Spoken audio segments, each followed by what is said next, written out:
हम अपनी खास पेशकश पर बने हुए और बड़ी खबर के साथ हम फिर से लौट गए हैं जुबान संभाल के। जी हां, नरेंद्र भाटी ने, जो कि उत्तर प्रदेश के कृषि मंत्री, कुछ ऐसा कह दिया है जिससे कहीं ना कहीं पूरा सिस्टम, पूरी व्यवस्था, न्यायालय का सम्मान, सब कुछ तार तार हुआ है। हमारे साथ इस वक्त मौजूद हैं हमारे सांसद गौतम बुद्ध नगर से हमारे साथ इस वक्त मौजूद हैं बसपा के नेता, उनसे बातचीत करते हैं।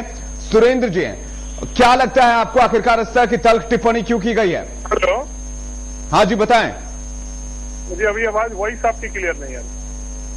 क्या लगता है सुरेंद्र जी, इस तरह की बयानबाजी आखिरकार क्यों?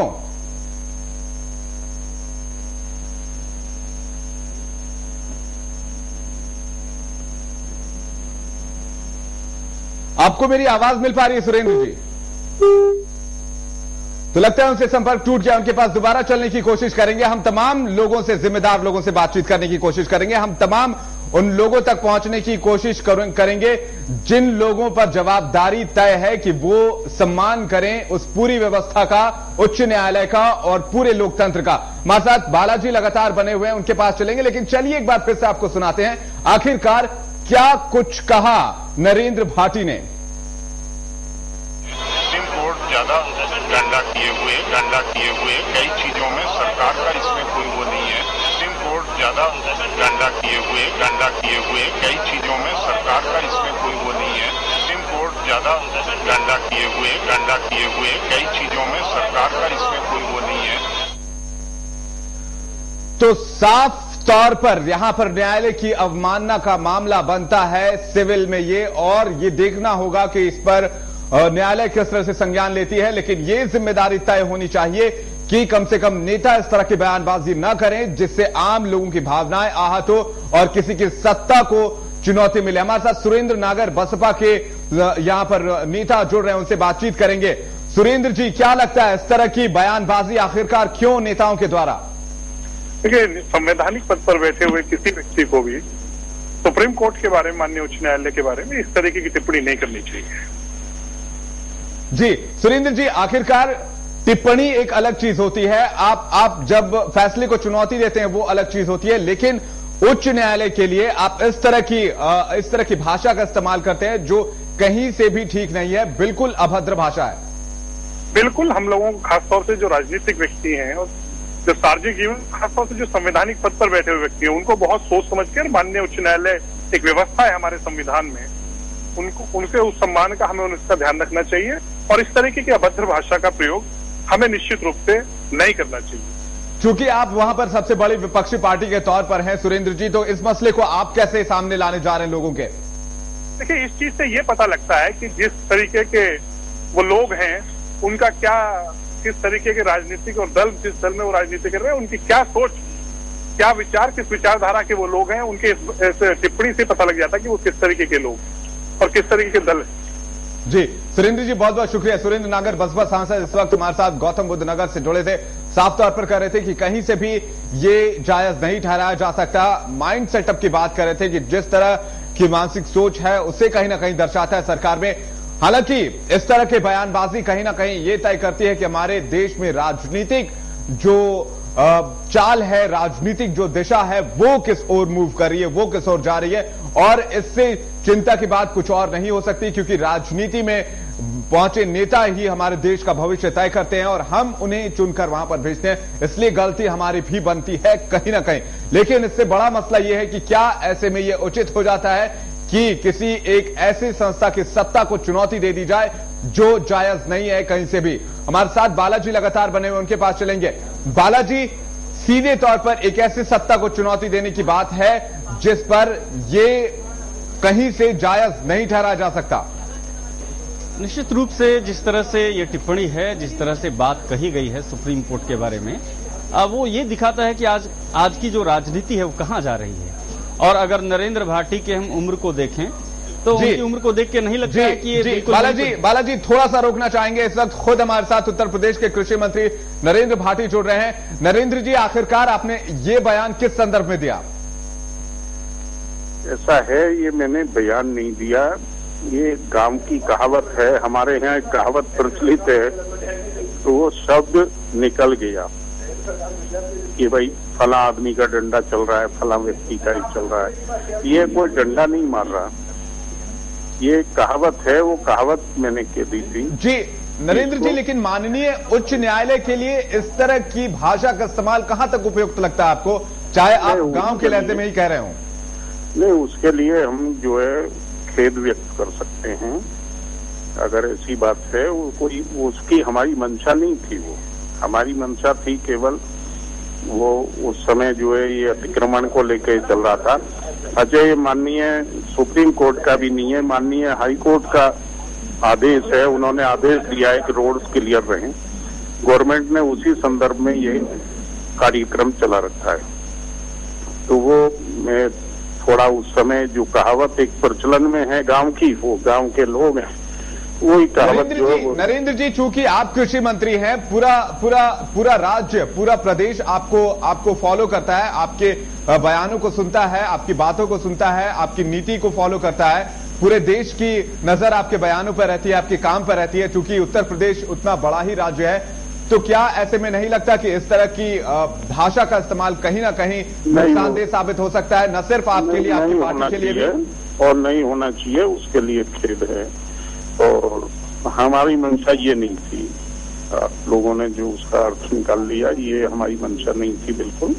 हमारी मंशा तो जो एक कहावत थी, वो कहावत का वो शब्द जो है। लेकिन नरेंद्र जी, कहीं ना कहीं ये कंटेम्प्ट ऑफ कोर्ट का मामला भी बनता है।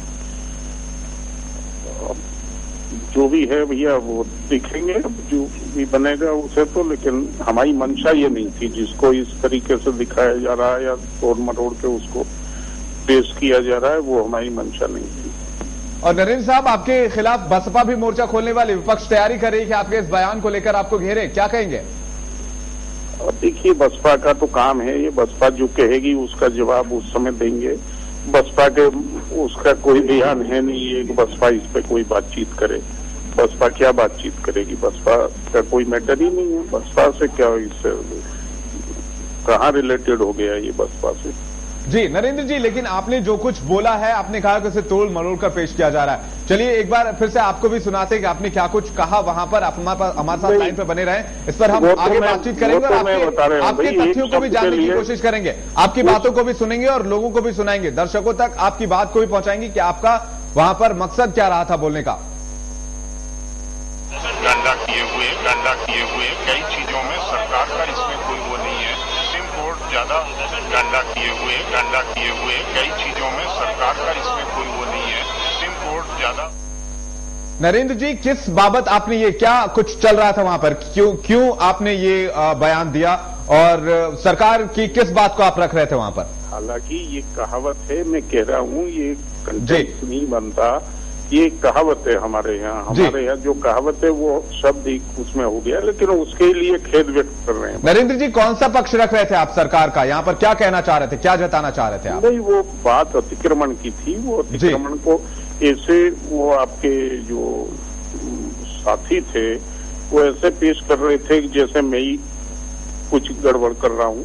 तो मैंने कहा भाई नहीं, और मैं बताना चाहता था कि माननीय उच्च न्यायालय का आदेश है, उसके परिप्रेक्ष्य में ये सब चल रही है कार्रवाई जी। तो उसमें क्योंकि कहावत है, वो डंडा शब्द आ गया, उसके लिए आपने इतना वो कर रखा है। अगर वो उसकी गलती है तो हम उसके लिए खेद व्यक्त कर रहे हैं, उसको आपको जो है जी। लेकिन नरेंद्र जी, आप यहाँ पर अभी उच्च न्यायालय कह रहे हैं, वो उच्चतम न्यायालय के लिए आपने बोला था, और उच्चतम वो गलत शब्द इस्तेमाल हुआ। उसको जो है माननीय उच्च न्यायालय का वो एक आदेश है, उसके परिप्रेक्ष्य में वो चल रही थी कार्रवाई जी। और अगर इस पर कार्रवाई की जाती है तो क्या आप इसे स्वीकार करेंगे?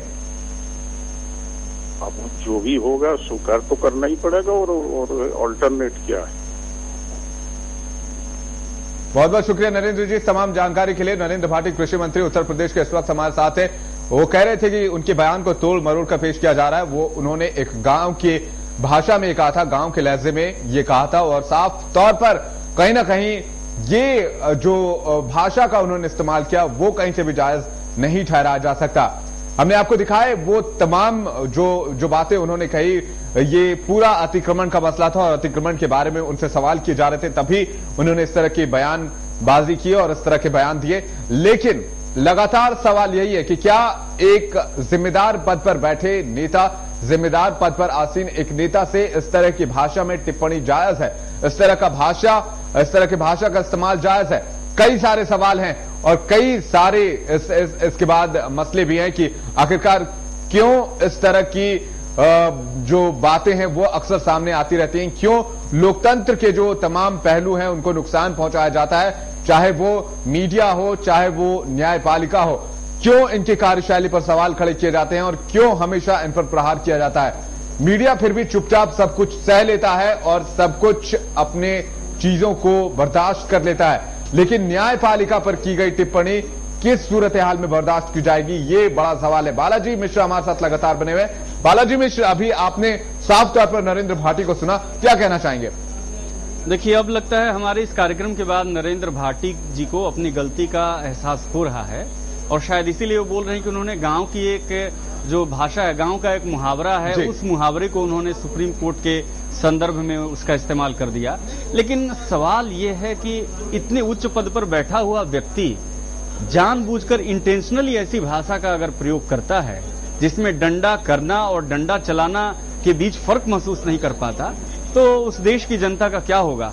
ये अलग बात है कि जनता ही राजनेता को चुनती है, लेकिन राजनेताओं का भी जो राजनीतिक मानदंड है, जो उनका एक प्रतिमान है, वो उच्च होना चाहिए, आदर्श उनके उच्च होने चाहिए। इस तरह के लोग अगर राजनीति में आएंगे जिन्हें इस बात का एहसास नहीं होगा, उन्हें फर्क महसूस नहीं होगा और ऐसे मुहावरों का प्रयोग देश की जो सर्वोच्च संवैधानिक संस्थाएं हैं उनके संदर्भ में अगर ऐसी भाषा का प्रयोग होगा, तो फिर देश की राजनीति में तो मैं कहूंगा इसका एक तरह से यहाँ पे न संस्कृति है, न शिक्षा है, न मूल्य है, न राजनीतिक विरासत को देखने की आवश्यकता है। राजनीतिक मूल्य का अवमूल्यन हो रहा है। वैसे नरेंद्र भाटी जी ने एक बात सही कही, उन्होंने अपनी गलती सुदर्शन न्यूज के सामने स्वीकार कर ली है, लेकिन एक बड़ा सवाल और भी वो छोड़ गए हैं कि ऐसी गलतियां आखिर होती क्यों हैं, और विशेषकर उत्तर प्रदेश में। उत्तर प्रदेश हिंदी का गढ़ माना जाता है। कई साहित्यकार, कई कवि, लेखक वहां से पैदा हुए हैं जिन्होंने पूरे देश को एक नई दिशा दी है, साहित्य को मोड़ा है। वहां के लोग अगर मुहावरों का प्रयोग सही संदर्भ में न कर पाए तो बड़ी लानत की बात है। लेकिन और वैसे एक वरिष्ठ राजनेता हैं, वहां के मंत्री रहे हैं, उन्हें पता नहीं चला। अगर कोई कॉमन प्लेस पे अगर आपस में बातचीत कर रहे होते तो अलग बात थी। उसमें कहते कि मीडिया ने बयान को तोड़ मरोड़ के पेश किया। उन्होंने तो ये बयान खुद मीडिया को दिया। हमारे संवाददाता अशोक सागर वहां मौजूद थे, उनकी मौजूदगी में और भी दूसरे चैनलों के वहां संवाददाता थे। संवाददाताओं को उन्होंने ये बाइट दी है, ये बयान दिया है। तो और जहां तक तोड़ने मरोड़ने की बात है, ये राजनेताओं का एक नया शिगुफा है। पहले वो गलत बयानी कर देते हैं, बदजुबानी कर देते हैं। जब मीडिया उनके इस वक्तव्य के, उनके बयान को जब चैनलों पे दिखाता है तो सीधा आरोप मीडिया पे कि मीडिया ने बयानों को तोड़ मरोड़ कर पेश किया गया। ये देखिए, तोड़ने मरोड़ने वाली बात प्रिंट मीडिया तक तो कहीं सही साबित हो सकती है, लेकिन इलेक्ट्रॉनिक मीडिया के पास सिर्फ कैमरे पे जो बोलते हैं वही उनके पास सबूत होता है। बिल्कुल, हम तो सबूत के साथ दिखा रहे हैं कि आपने ये कहा, तो बयानों को तोड़ने मरोड़ने की बात ही कहां से आई? ये बिल्कुल स्वीकार्य नहीं है। आज देश में जो उच्च राजनेता हैं, जो राजनीतिक दलों के लोग हैं, उनको ये सोचने की जरूरत है कि राजनीति में कैसे लोगों को अपनी पार्टियों में लें। अगर वो उच्च आदर्शों वाले लोगों को लेते हैं तो बिल्कुल ठीक बात है, लेकिन अपने जो कार्यकर्ता हैं, जो राजनेता हैं, जो मंत्री हैं, उनको एक तरह का प्रशिक्षण अवश्य दें, एक ट्रेनिंग दें कि आपको उनको संवैधानिक पदों का, संवैधानिक संस्थाओं का ख्याल होना चाहिए। उनके साथ किस तरह की मर्यादित भाषा का प्रयोग हो, इसका भी प्रशिक्षण देना मुझे लगता है आज अनिवार्य हो गया है। नहीं तो यूपी के कई ऐसे मंत्री हैं जिन्होंने लगातार पिछले 2-4 महीनों में ऐसे विवादित बयान दिए हैं जिसने मीडिया में नया बखेड़ा खड़ा किया है। हमें तो समाचार मिल जाता है, लेकिन इसका मतलब ये नहीं कि जो लोकतंत्र के संवैधानिक संस्थाएं हैं उनके खिलाफ कोई प्रतिकूल टिप्पणी हो और अमर्यादित बयान हो। इससे देश का लोकतंत्र मजबूत नहीं होगा और साथ ही साथ जो राजनीति में जैसे लोगों का प्रवेश आजकल हो रहा है, इस पे भी एक तरह का फिल्टरेशन होना चाहिए, एक तरह का अंकुश होना चाहिए, क्योंकि ऐसे लोग जिन्हें संवैधानिक पदों